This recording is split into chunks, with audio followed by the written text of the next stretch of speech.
Bienvenue au pôle formation UIMM Limousin, outil de la branche professionnelle UIMM.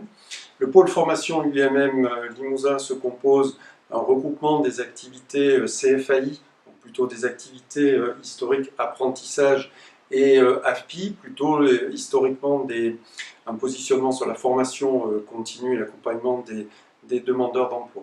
Le pôle formation UIMM Limousin est composé aujourd'hui de 5 sites en Limousin, 3 sites sur la partie Haute-Vienne-Creuse et 2 sites plutôt sur la partie Corrèze, Brive et Tulle en l'occurrence.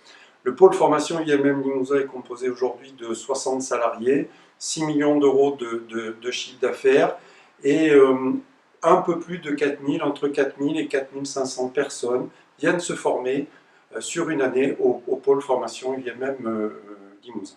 Le pôle formation UIMM Limousin a signé la charte d'engagement d'accessibilité en 2020.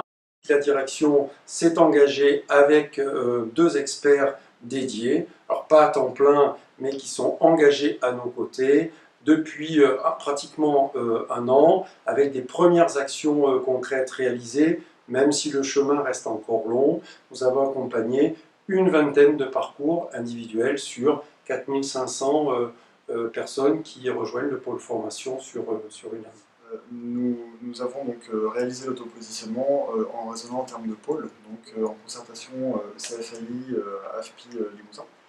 On a constitué une équipe projet qui inclut la direction et les référents handicap sur les 2 sites géographiques. On a pris le parti d'utiliser l'autopositionnement vraiment comme un outil nous permettant d'une part de faire un point sur nos pratiques en matière d'accessibilité, mais également pour définir et structurer un plan d'action adapté de manière à pouvoir progresser dans notre pratique et améliorer l'accessibilité de nos parcours de formation.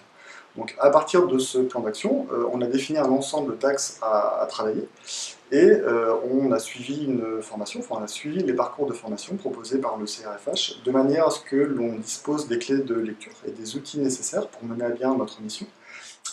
Concernant donc l'évolution de nos pratiques, on a commencé par organiser une réunion générale de sensibilisation du personnel. L'objectif étant d'informer les équipes pédagogiques de notre engagement dans la démarche de développement de l'accessibilité de nos parcours de formation. L'idée était aussi d'avoir un petit peu cette culture commune, au final, autour de la question du handicap. On a aussi constaté avec la démarche d'autopositionnement et de formation et de sensibilisation du personnel que les échanges au sein des équipes se sont vraiment développés. Les formateurs n'hésitent plus à revenir vers nous dès lors qu'une situation de handicap est repérée, ou dès lors qu'une difficulté pendant les sessions d'animation sont repérées. Que ce soit donc pour identifier des leviers aménagés ou rectifier quelque chose en tout cas sur l'aménagement d'un parcours de formation. On est vraiment identifié aujourd'hui au sein des équipes comme la personne en ressources pour mettre en place des aménagements ou répondre aux questions éventuelles aussi des stagiaires par rapport à leur parcours de formation. Donc nous souhaitons élaborer des fiches synthétiques. C'est dans le cadre du positionnement d'ailleurs que ces fiches synthétiques sont abordées, qui sont destinées finalement à expliquer pour chaque formation quels sont les aménagements qui peuvent être mis en place. Donc ça, c'est quelque chose sur lequel il faut encore qu'on travaille aujourd'hui.